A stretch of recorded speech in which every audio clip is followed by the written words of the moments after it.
I'll just ask for a volunteer. Who would like to go first? This is just simple tasks to help get dinner ready. I can go. Just grabbing some fish out of a net. Brave. So brave. Courageous. Not a runaway guy at all. Gerard, as you leave from the cottage, flying overhead, see a white shape. And landing a little ways along the beach, you see a heron land. How big? Are you worried about it being larger than normal? Am I my size? I'm not scared of herons anymore. Well, give me a wisdom saving throw.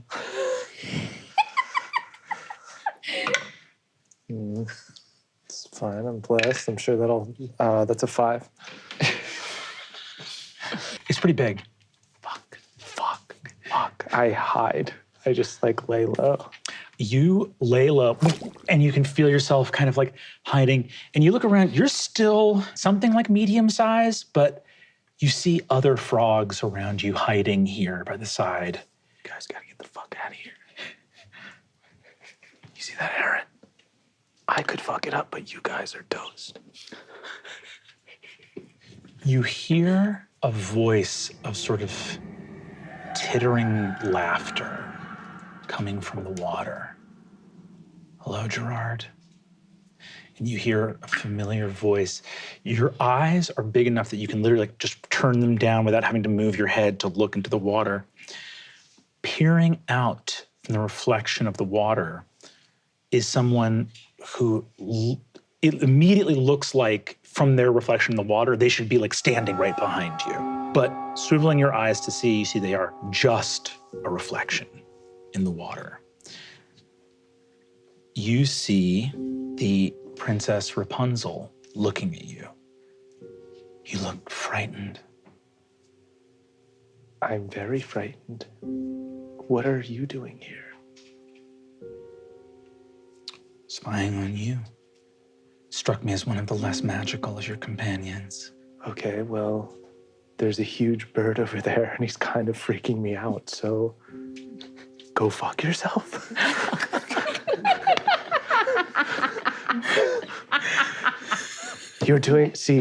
I'm hiding from the bird. I'm spying on the bird. What you're doing is not spying. You told me what you're doing. I don't need to be magical to see you. No, I don't believe you do. Is the bird sort of magical, or is it doing any spells? He's big. It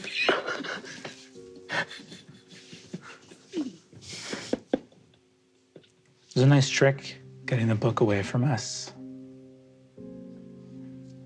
How much did it cost? It cost a new friend.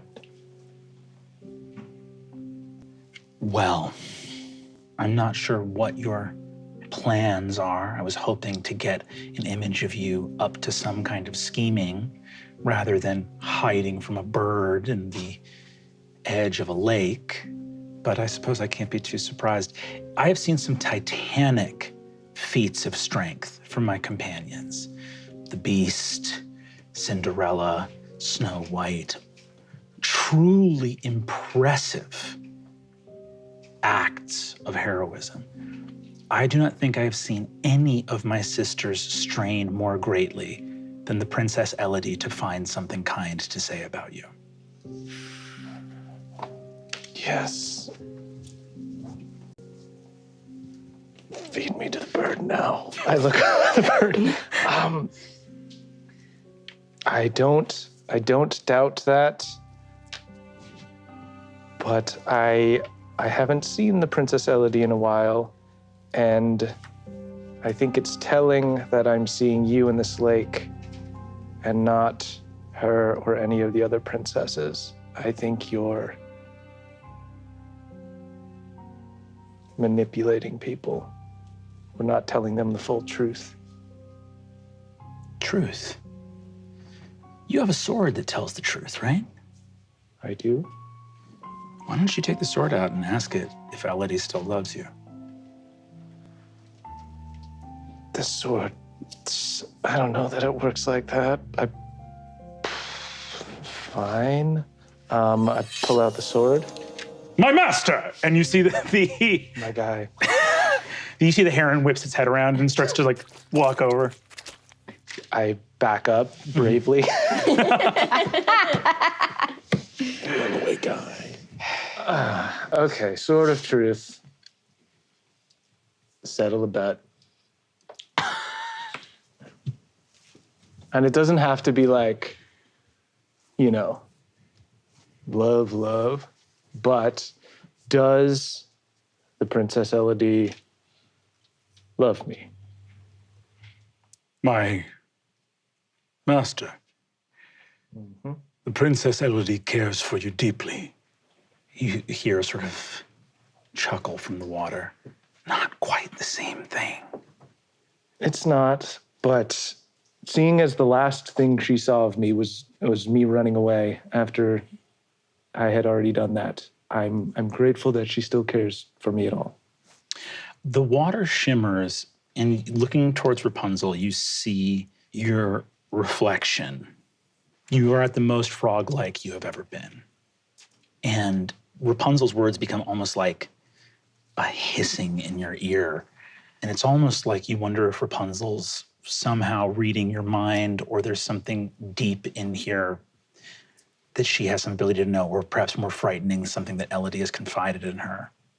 Gerard, what do you think the odds are that it got into Elodie's head that the virtuous thing to do was to fall in love with a cold and slimy frog, and that every kindness she has paid you in your life has been a testament to her charity rather than anything about you that would bring her joy? I don't know that I can answer that. It doesn't seem very fair to Elodie that you can't. I agree. As you say, I agree, you feel the sort of quaking of the sword of truth in your hand. You almost feel like some kind of nightly sorrow coming from the sword, as though it feels like it's been manipulated into hurting you. You feel the stalking of this bird coming nearby. You're looking at your reflection and just wondering, you know that the way your fairy tale is supposed to go is that love is greater than all these other things, and true love comes and you don't look like a frog anymore. And you wonder,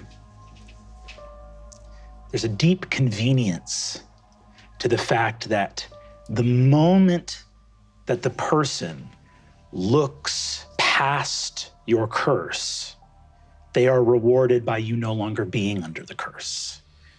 And suddenly you're handsome, and suddenly you're not a frog anymore. How very convenient that in the moment of learning the lesson, you no longer need to have learned it. Riz, you awaken in your room in a state of like night paralysis, like your body can't move. You look and see that the window has been slid open in your room. Fabian is gone. The sword of the sea casters has been plunged through the engine of the hangman, and it is on its side leaking oil onto the floor. You not only can't move, but you feel a tremendous weight on your chest. Materializing there, coiled up, sitting on her haunches, is a black tabaxi woman.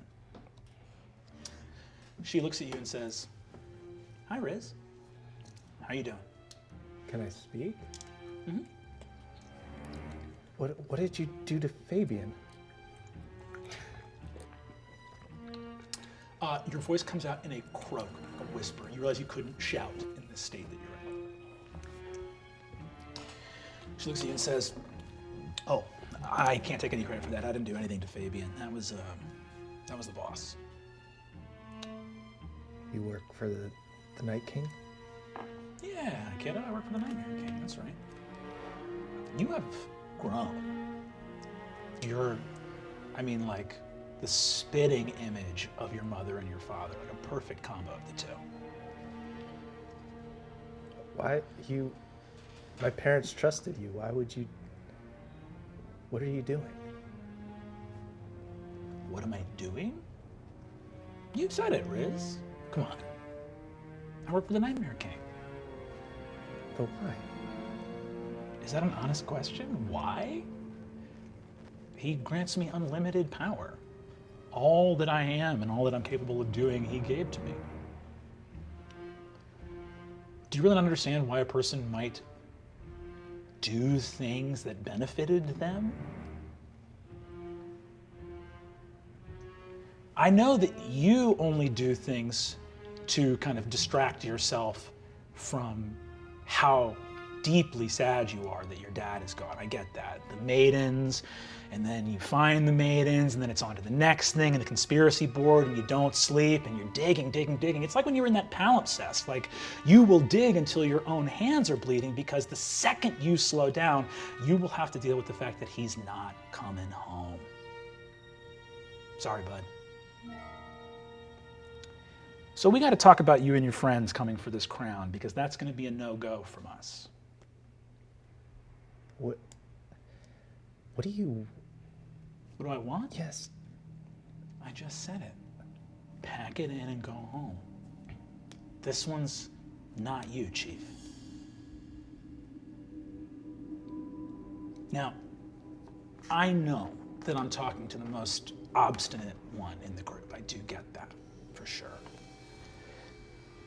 And I'll admit, I've been having a hard time breaking through whatever these little runes are, but you guys seem to have fucked up badly enough. Seems like whatever spell was keeping me out wore off, and now we're back here. So it's not the Nightmare King it's you you can come into our dreams? Are you dreaming right now? You want to pinch yourself? Oh, you can't, you're paralyzed, I'm sorry. Well, I just want to see if we can talk reason. You guys want to get this crown back. That can't happen. Where do we find compromise here? Because they're restraining your buddy Rog out there, and while they're doing that, Fabian slipped out the window. So I would say cut your losses at one dead friend. That would be me. But we can go for more if you want. All right, so I'm paralyzed, right? Mm-hmm. Is my Sword of Shadows near me? Go ahead and give me a d20 roll.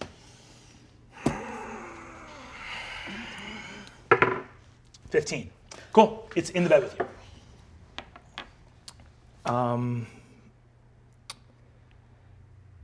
I think I just try to crane my head to like look intimidating or confident, and I say,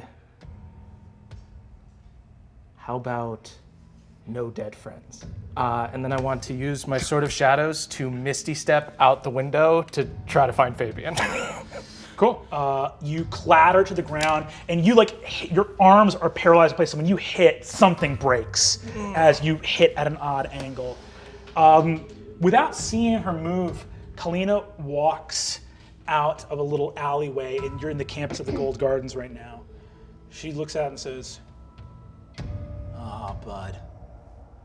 Yeah, he's been gone. I'm sorry. I should have given you a timeline on that. That's my mistake. What do you see happening from here?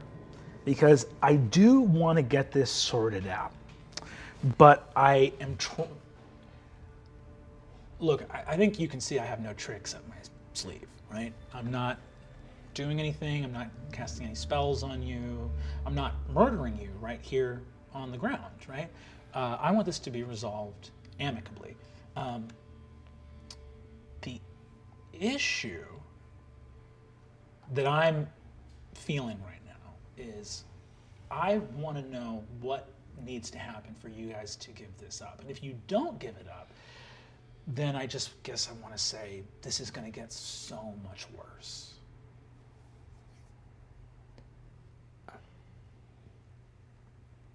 We can't give it up.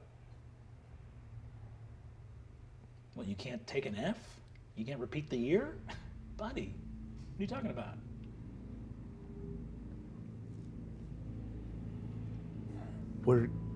We can't give it up because it would be wrong. Be wrong? Oh, okay. Well, what's right about you and all your friends dying? Seems like Arthur Eggfort's got everything figured out. He's got a bunch of kids going out there and putting themselves in harm's way, getting their lives taken, and for what? What do you care what happens in Silver, the forest of the Nightmare King? It's not going to end there. If we don't stop this, then you'll do this to the next adventuring party that comes after you. Well, you seem pretty set in your ways. Do you know who I am? I know that you worked with my father. Pa Kukak is a good man. What went wrong between you two?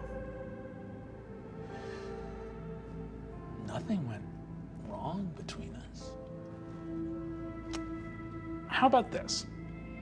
Let's do a little information swap. You ask me a question about your dad, you answer a question of mine.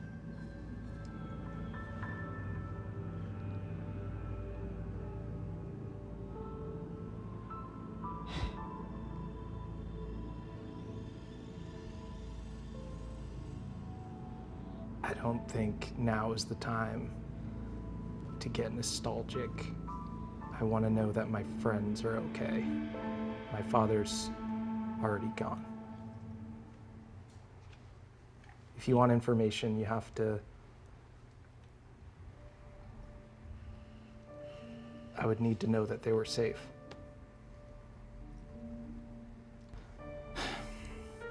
You want me to help your friend Fabian out? I can make sure he doesn't die. It's not too late.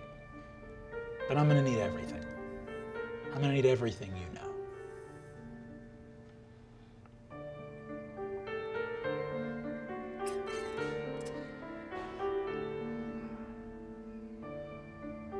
All right. What do you know?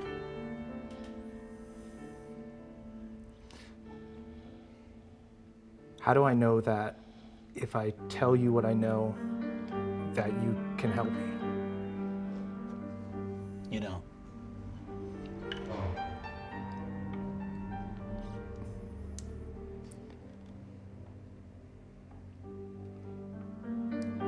I'll tell you where I think the crown is going.